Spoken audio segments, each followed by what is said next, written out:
Chers amis prêtres, bonjour. Je suis Claudine Gérèse. Je m'adresse à vous non pas comme une autorité parce que je n'en ai aucune, mais comme une sœur dans le Christ pour vous ouvrir mon cœur parce que j'ai vraiment des choses dans le cœur que j'ai besoin de vous exprimer. C'est en lien avec la situation mondiale actuelle, avec ce qui est en train de se passer, qui vient brimer les libertés, atteindre les droits humains.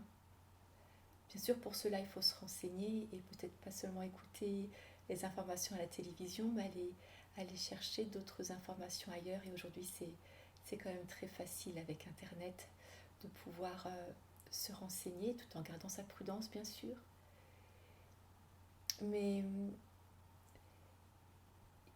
il se passe vraiment des choses très graves aujourd'hui et qui viennent atteindre la vie, c'est pas nouveau, et qui viennent atteindre nos libertés. Et nous sommes arrivés à une sorte de point de non-retour que si nous ne nous réveillons pas vraiment tous, il y a une domination qui va s'installer sur les populations et qui va être absolument dramatique. Donc, dans ce tel contexte, j'ai eu la joie de pouvoir vivre la messe dimanche dernier. On est le 20 mai, voilà, 20 mai 2020. Et donc j'ai pu vivre la messe dimanche dernier chez des amis dans leur jardin. Ils avaient demandé au prêtre de venir, ainsi que quelques amis. Donc on était dans les clous, on va dire, des recommandations gouvernementales en matière d'espacement à l'extérieur, en petits groupes, voilà. Et on a pu avoir la joie de partager la messe. Et voilà, ce prêtre a dit au début de la messe que c'était important d'obéir à nos gouvernements. Il se félicitait de pouvoir, voilà, de respecter les agences gouvernementales, hein, et puis que c'était important d'obéir ainsi, et que dans la Bible, c'est marqué, et Jésus le dit aussi, il faut obéir à l'autorité en place dans les pays. Voilà. Je vous expliquerai plus tard, mais cette parole m'a fait extrêmement mal et j'ai besoin de vous dire pourquoi et que vous puissiez savoir que, enfin, vous le savez déjà, évidemment vous le savez déjà bien mieux que moi, que votre parole elle a du poids et que les mots que vous employez ne sont pas anodins et ils ont une portée pour toutes les personnes qui sont en face de vous. Voilà.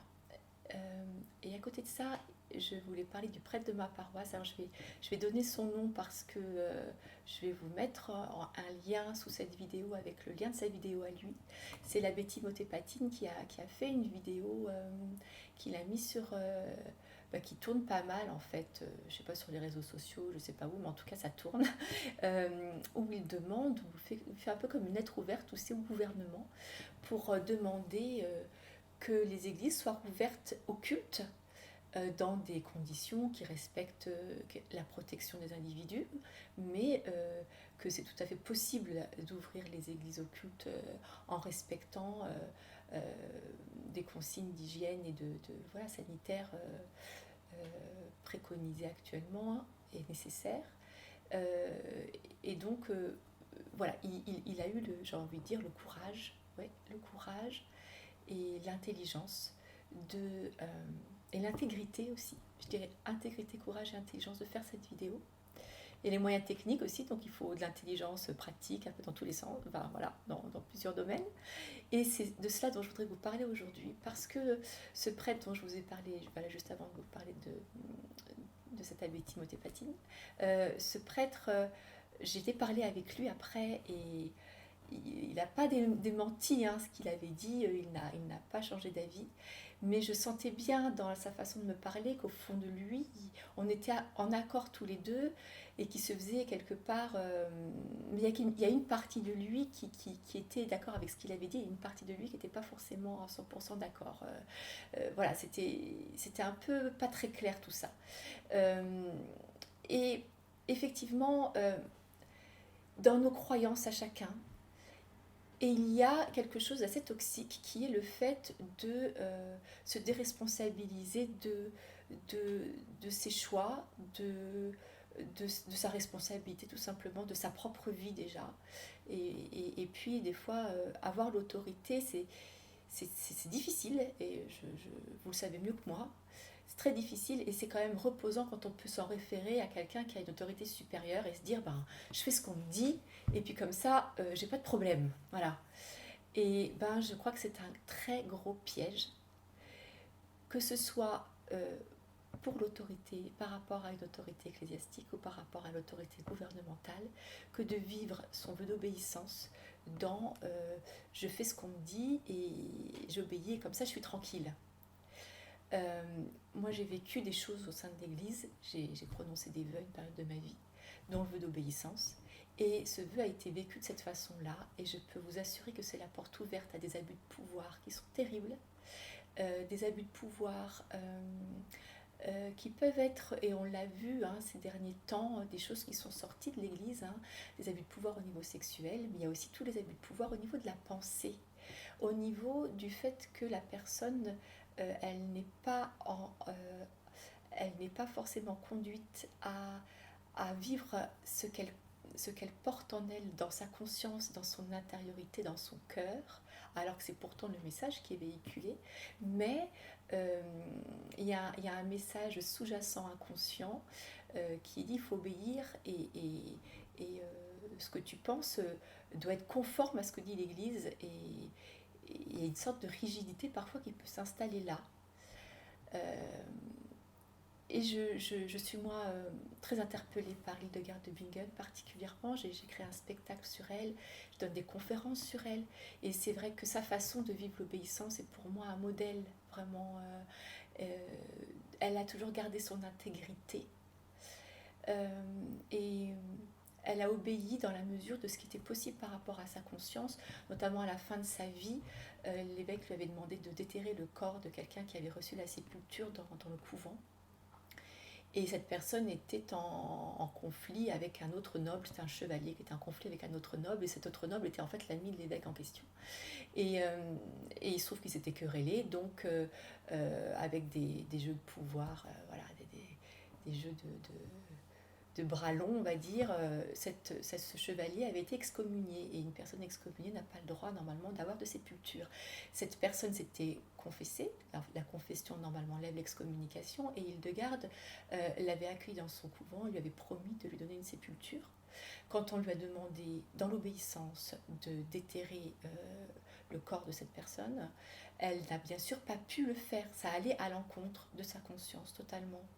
Alors elle se doutait bien que le lendemain, voilà, les envoyés de l'évêque allaient venir pour vérifier si le corps avait bien été déterré et venir récupérer le corps peut-être. Alors qu'est-ce qu'elle a fait ? Je ne vais pas perdre de temps à vous laisser chercher, trouver une réponse. Et bien elle a passé la charrue avec ses sœurs pendant la nuit sur toute la propriété du couvent, de manière à ce qu'on ne trouve pas la tombe, parce qu'une tombe c'est de la terre remuée, ça se voit.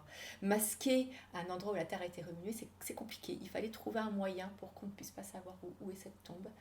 Et ça lui a valu, pas l'excommunication, mais pas loin, ça lui a valu l'interdit, elle et ses sœurs, de chanter les louanges de Dieu, de chanter les heures.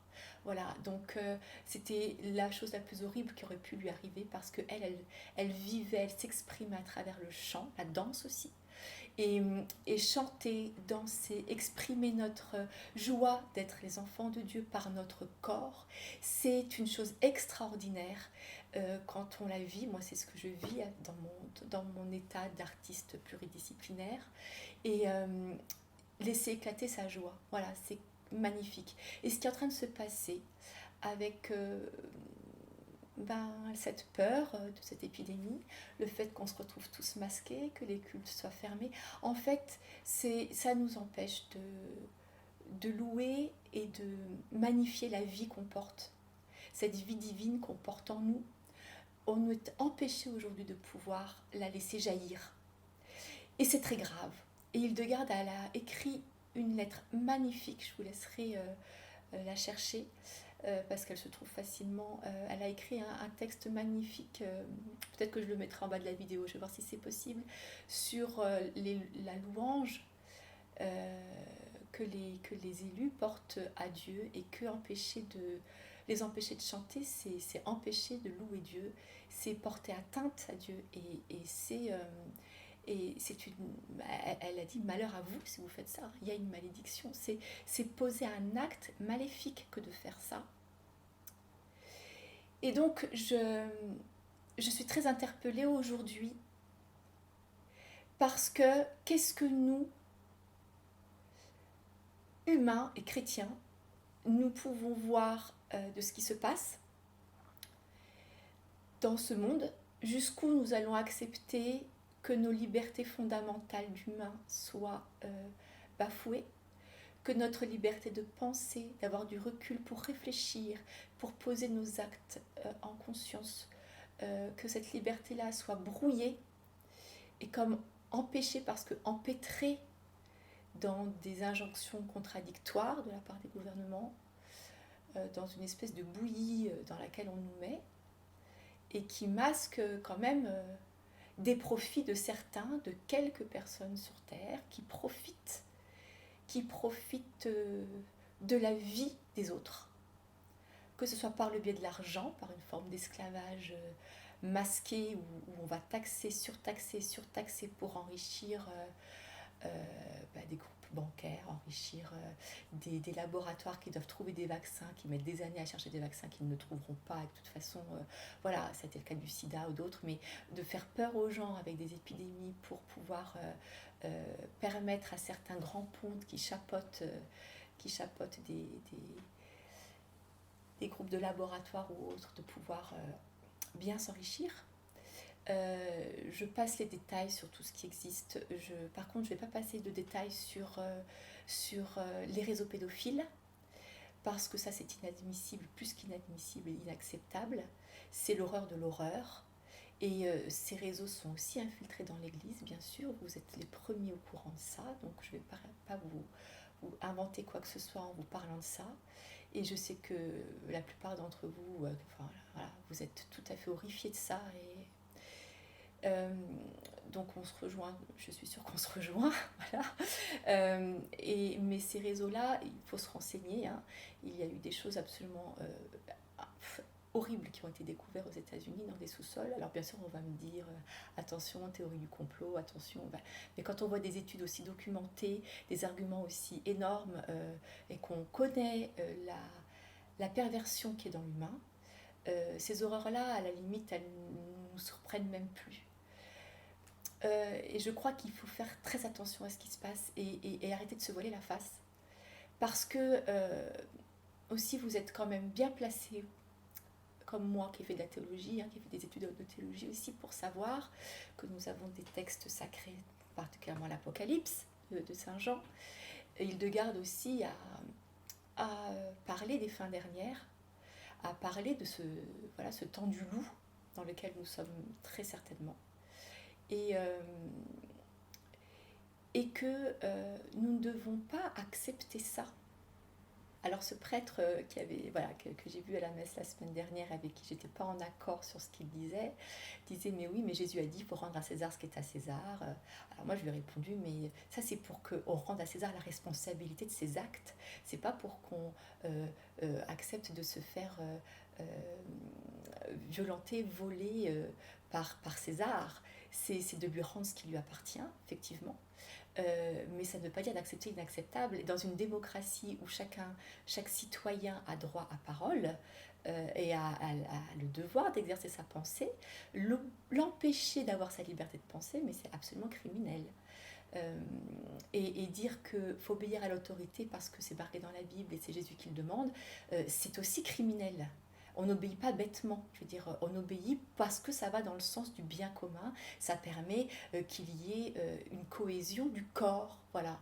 Mais si cette obéissance, les lois qui sont édictées sont là pour empêcher la liberté personnelle et venir faire un rapt de la vitalité à travers l'argent ou à travers le corps de ces enfants, par exemple, par les viols, voilà, toutes ces réseaux pédophiles qui ne font pas que violer, qui font aussi des assassinats terribles et qui se réjouissent de la souffrance de ces enfants qui sont eux pleins de vitalité. Ils viennent voler la vitalité.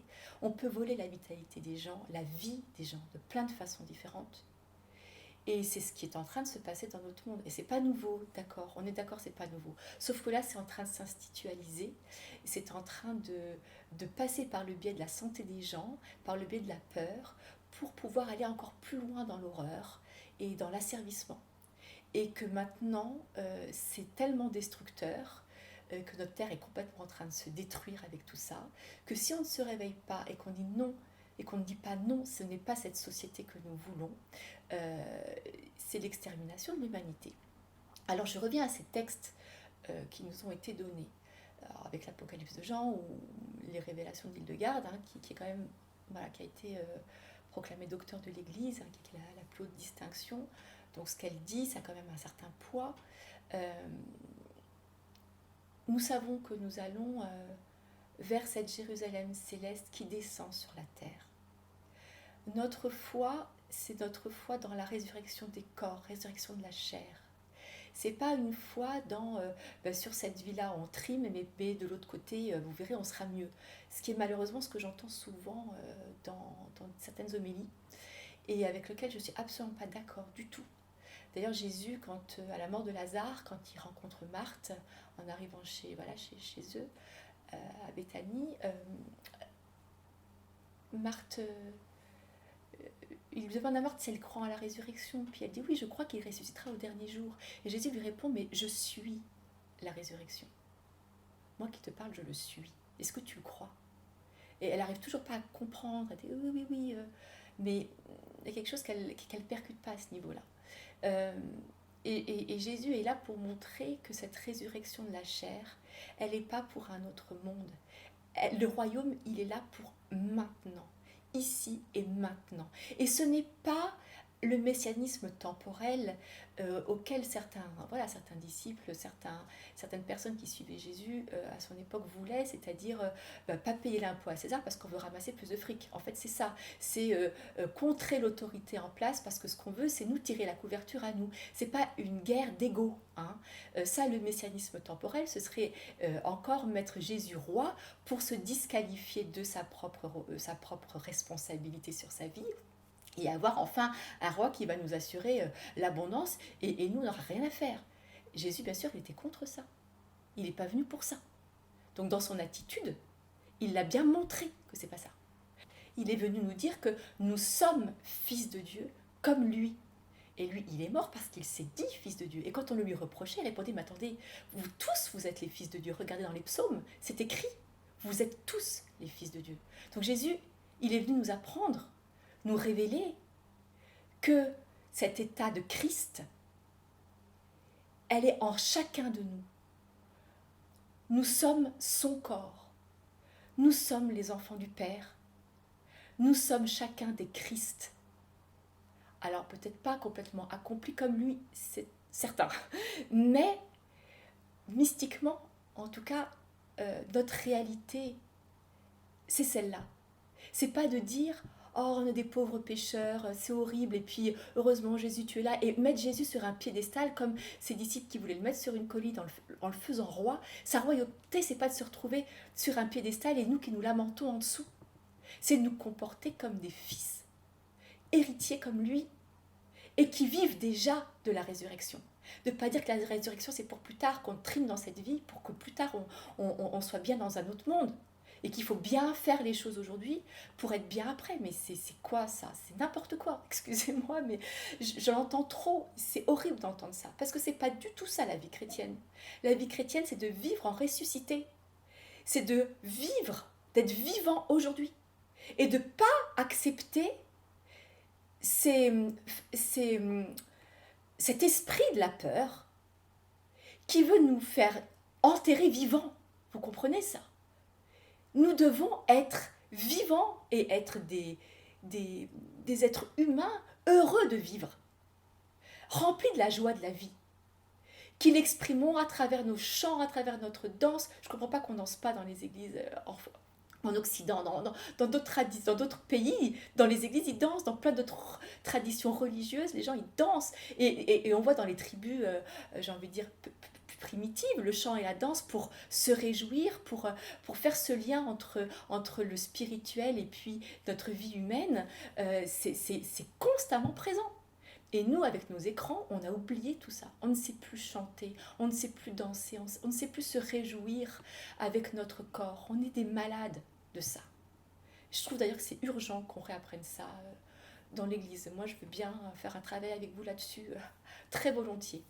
Voilà, mais en tout cas, vous avez, vous, une parole et une responsabilité dans la manière dont vous allez, vous, gérer ce moment actuel, ces événements actuels. Est-ce que, et puis la réflexion et les croyances que vous avez en vous et qui vont faire que peut-être vous allez vous dire, ah mais moi si j'obéis, je suis tranquille, je suis dans les clous. Ou bien faire comme ont fait d'autres saints, parce que là, ils ont été canonisés pour ça. C'est bizarre, c'est des noms de femmes qui me viennent. J'ai Jeanne d'Arc, Hildegarde de Bingen ou Catherine de Sienne, qui se sont retrouvées des fois dans des procès devant des évêques. Je pense à Jeanne d'Arc, par exemple, ou qui se sont retrouvées à écrire au pape, à écrire à l'empereur, pour Hildegarde aussi. Hildegarde, elle a remonté les bretelles aux prêtres et au pape, mais c'est incroyable. Hein. Et à l'empereur aussi, je veux dire, pour leur dire, mais attendez, qu'est-ce que vous faites ? Mais qu'est-ce que vous faites ? Et je vous le dis parce que moi, mon église, je l'aime. Et je vous demande, s'il vous plaît, c'est pas que s'il vous plaît, c'est réveillez-vous. Soyez intègres, courageux et intelligents. Et aimants, bien sûr. Mais dans les temps de lutte où nous sommes, votre intégrité, votre intelligence et votre courage, nous les fidèles, on en a besoin.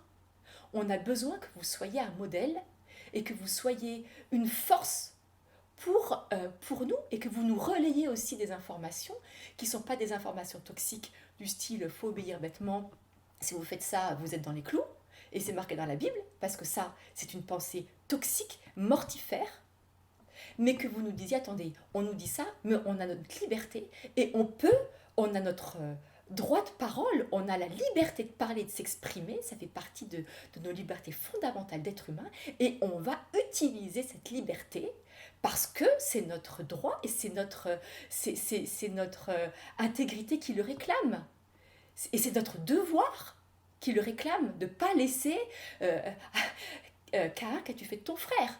On n'a pas le droit de laisser faire certaines choses. On ne peut pas le faire. Donc il y a un moment donné, on est obligé de se positionner. Et moi, j'attends de vous que vous ne nous laissiez pas tomber. Que vous ne fassiez pas les aveugles et les sourds à ce qui se passe. Et en vous cachant derrière votre autorité, qu'elle soit celle de votre évêque ou celle du gouvernement. Je suis désolée, ça m'émeut beaucoup de vous dire ça.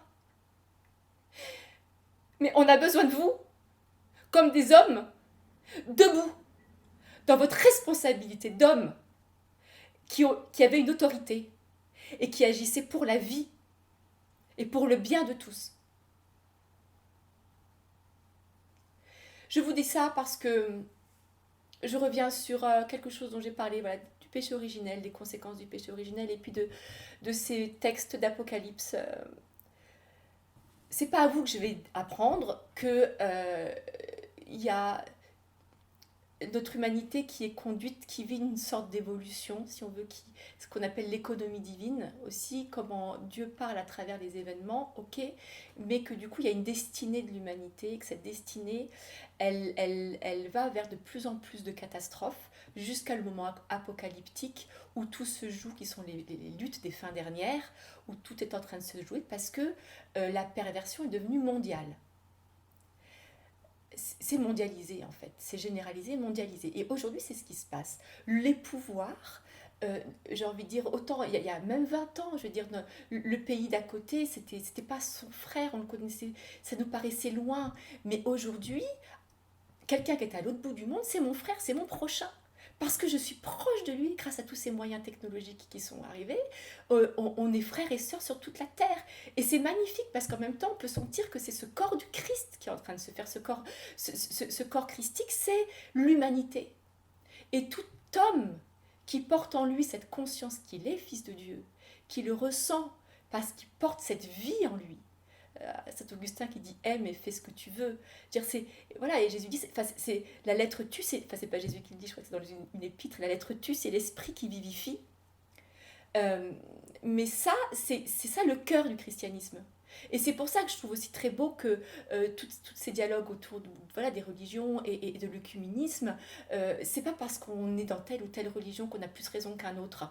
Non, je crois que si on a reçu, nous, des grâces très particulières en tant que chrétiens, à travers les sacrements, à travers des choses magnifiques, bah nous aurons des comptes à rendre de ça, parce qu'on a beaucoup reçu, mais ça ne nous donne aucune supériorité sur personne, ça c'est certain. Ça nous donne juste la joie de pouvoir avoir accès à certains secrets du cœur de Dieu peut-être, voilà, et de vivre des choses magnifiques, mais ça ne nous donne aucune supériorité sur rien ni personne. Et il y a d'autres traditions religieuses qui ont, elles, reçu d'autres secrets qui sont aussi magnifiques, qui sont peut-être pas les mêmes, mais qui ont reçu aussi des choses magnifiques. Et c'est ce qui est très beau, c'est de pouvoir s'ouvrir à ce que ces personnes-là ont reçu. Et c'est pas parce que c'est pas chrétien que ça vient pas non plus de Dieu, parce qu'en fait, le fait qu'on soit fils de Dieu, c'est inscrit en nous de par notre humanité. Alors effectivement, le sacrement du baptême nous permet de le reconnaître et de le manifester, mais on peut très bien vivre cet état de baptême sans être baptisé à l'Église catholique, mais vivre cet état de baptême parce qu'on se reconnaît fils de Dieu, parce qu'on lui demande de nous inonder de sa grâce, et on peut vivre cet état de prêtre, de prophète et de roi parce que on porte cette dignité de fils de Dieu. Et donc qu'on porte cette dignité christique, parce que c'est ça être un Christ, c'est se reconnaître comme étant fils de Dieu. C'est ce qu'a fait Jésus, c'est ce qui lui a coûté la mort, quoi. Et c'est ce qu'il nous demande de faire, et de retrouver notre liberté comme ça. On n'est pas là pour obéir à telle autorité, aux injonctions de telle personne. On est là pour vivre notre liberté de fils de Dieu. Et ça, c'est très important. Ce que je vous disais, c'est que ce développement de l'humanité fait que la perversion humaine est de plus en plus grande et de plus en plus mondialisée. Et c'est ce à quoi on assiste aujourd'hui.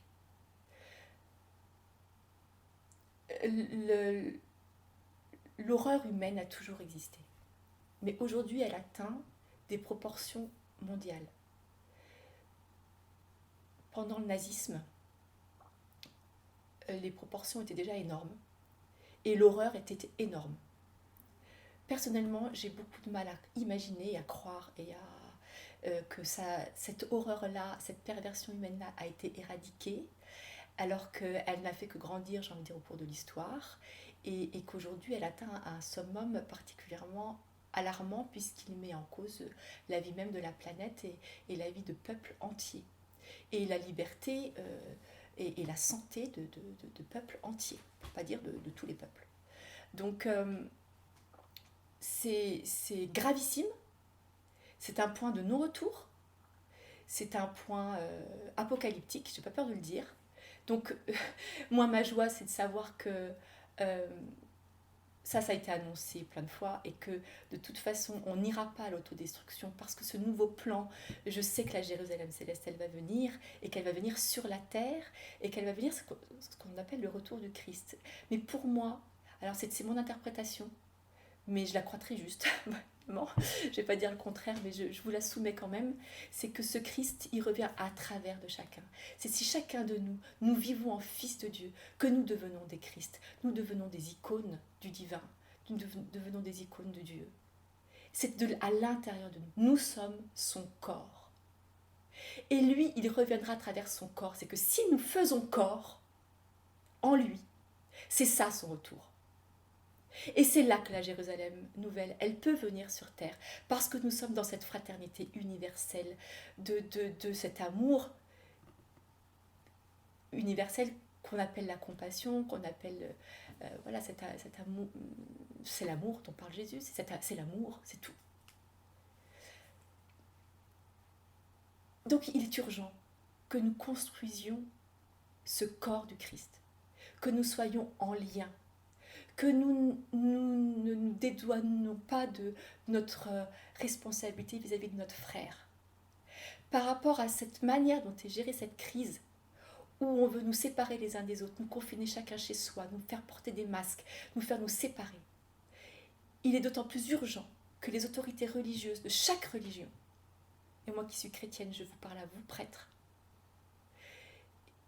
et je vous dis, nous avons besoin de vous, nous devons vivre dans la joie cette réalité d'être ce corps du Christ, tous, chrétiens ou non. Nous sommes tous l'humanité entière qui se connecte à cette source de vie en elle, en lui, et qui se connecte à cette réalité de transcendance, en tout cas cette vitalité, cette présence de la vie qui dépasse tout à l'intérieur et qui est là, cette marque du divin, fait que nous sommes ce corps. Nous ne sommes pas des rapaces. Il y a les rapaces qui veulent voler la vie des autres. Et il y a ceux qui reconnaissent que cette vie est une source jaillissante en eux-mêmes. Et toutes ces personnes qui reconnaissent que la vie est une source jaillissante en eux-mêmes constituent le corps du Christ. Et ceux qui ne l'ont pas encore découvert, qui souhaitent le découvrir, il faut qu'on leur donne le moyen de le découvrir parce que c'est une réalité. Nous sommes source de vie. C'est Jésus qui nous l'a dit.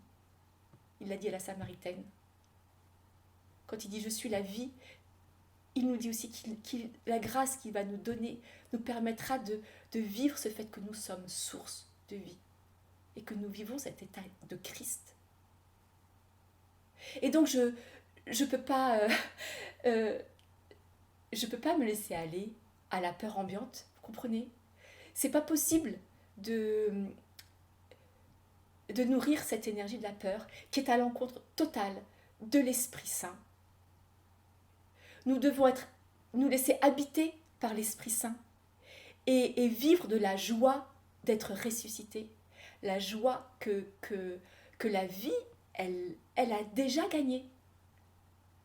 Et que nous sommes dans cette joie de contempler Dieu dans l'autre, parce que c'est de contempler cette présence de Dieu dans l'autre qui nous donne la joie la plus extraordinaire et qui constitue ce corps de Christ et qui va être en fait la réalité de la nouvelle terre, de la nouvelle Jérusalem qui descend sur la terre. Parce qu'elle descend sur la terre, hein. J'ai envie de dire, ce plan spirituel de la Jérusalem céleste qui est dans un autre monde, mais il vient sur la terre, il y a vraiment une incarnation. Et notre terre est en train de vivre cette transformation-là. Et c'est nous, par notre foi, par notre amour, par notre joie de vivre en ressuscité, qui faisons descendre cette réalité-là sur la terre. Donc je crois que c'est vraiment capital de comprendre que ça, bien sûr, on ne peut le vivre que si on est mu par l'esprit. Mais être mu par l'esprit, ce n'est possible que si on vit sa liberté. Si on se dédouane sur quelqu'un d'autre en disant « je vis dans l'obéissance et je fais ce qu'on me demande », on ferme la porte à l'esprit parce qu'on est dans la lettre, on est dans ce qu'il faut bien faire. Or, quand on est dans ce qu'il faut bien faire, on tue l'esprit. Et on voit les canonisations des saints, c'est des gens qui ont fait des choses complètement inédites. Ils n'ont pas fait ce qu'il faut faire. Ils ont fait ils ont été mus par une force intérieure, par leur amour de la vie, leur amour de l'humain, leur amour de Dieu, mais à travers l'autre.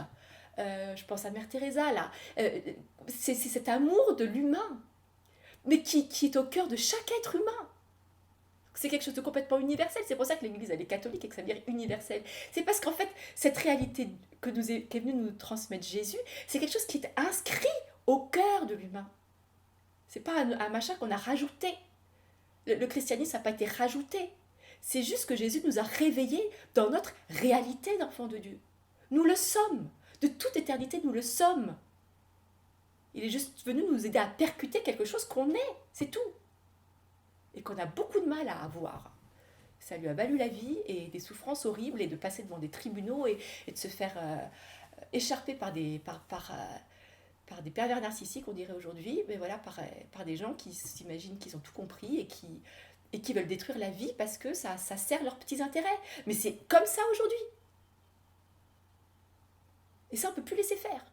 La vie, elle crie en nous. Elle crie en nous que nous soyons des portails pour qu'elle se déverse sur la terre. Alors c'est pour ça que je voulais faire cette vidéo. Je pourrais certainement encore vous parler longuement, mais c'est pas nécessaire. Euh, En tout cas, ce que je peux vous dire, c'est que je, je, je, je, je vous demande, je vous supplie de nous aider, nous fidèles. Et je le dis parce que moi j'ai vécu des choses où des prêtres m'ont demandé d'obéir bêtement, d'obéir, et qui ont piétiné mon identité, mon intégrité, mon intériorité pour que j'obéisse. Donc je sais de quoi je parle, que c'est capital que vous, prêtres, vous nous aidiez à être des hommes et des femmes debout, responsables de leurs pensées, de leurs actes. Parce que c'est à travers cette responsabilité humaine que l'esprit pourra agir. Et que si nous abolissons cette responsabilité, que nous nous remettons à une autorité, c'est impossible que l'esprit souffle.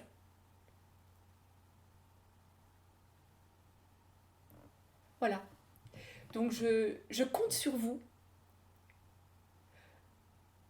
Je compte sur votre intégrité, sur votre courage, sur votre intelligence, pour inventer là où vous êtes, dans le contexte dans lequel vous êtes, inventer ce qu'il y a à inventer pour que nous nous dressions en hommes et femmes libres et que la vie puisse circuler. Je vous remercie de tout ce que vous faites dans ce sens. Je vous remercie de votre amour pour vos fidèles. Et si, voilà, moi je suis disponible aussi pour... je fais des conférences, je donne un spectacle sur Hildegard de Bingen qui, justement, elle a vécu ça aussi, d'être chevillée à ses intuitions et à son intégrité. Et c'est comme ça qu'elle a fait des choses extraordinaires, mais elle n'avait pas envie. Et à chaque fois qu'elle ne voulait pas, elle tombait malade, gravement malade, mais on croyait qu'elle était morte. Donc je sais ce que c'est que ce combat intérieur, que d'oser dire ce qu'on porte en soi et cette voix de l'esprit qu'on porte en soi, qui se manifeste de façon très différente d'une personne à l'autre. Mais c'est uniquement en ouvrant les vannes de cette intériorité, de cette liberté d'être enfant de Dieu que nous allons pouvoir faire face à la crise actuelle. Et vous êtes là, vous, nos pasteurs, pour nous entraîner là-dedans, nous permettre de le vivre vraiment. Donc voilà, moi je sais que j'ai aussi beaucoup apporté à ce niveau-là. Si vous ressentez l'appel que je puisse venir pour parler aussi, pour proposer une conférence ou pour donner mon spectacle, je le ferai vraiment avec plaisir. Parce que je le porte ça très fort et je sais qu'il ne faut pas que je fasse taire cette voix-là. Je n'agis sous aucune autorité, si ce n'est que cette autorité intérieure, cet esprit qui me pousse à dire et qui me dit qu'il y a urgence et qu'il ne faut pas se taire. Et cette urgence, je la vis dans ma chair et j'ai besoin de la partager. Voilà. Donc je vous la partage. Je vous remercie de m'avoir écouté. Et si vous souhaitez me contacter pour une chose ou pour une autre, même pour me dire que vous n'êtes pas d'accord avec moi, si vous voulez, si vous en ressentez le besoin, je reste tout à fait disponible. Vous avez de toute façon le moyen de me contacter sous cette vidéo. Voilà.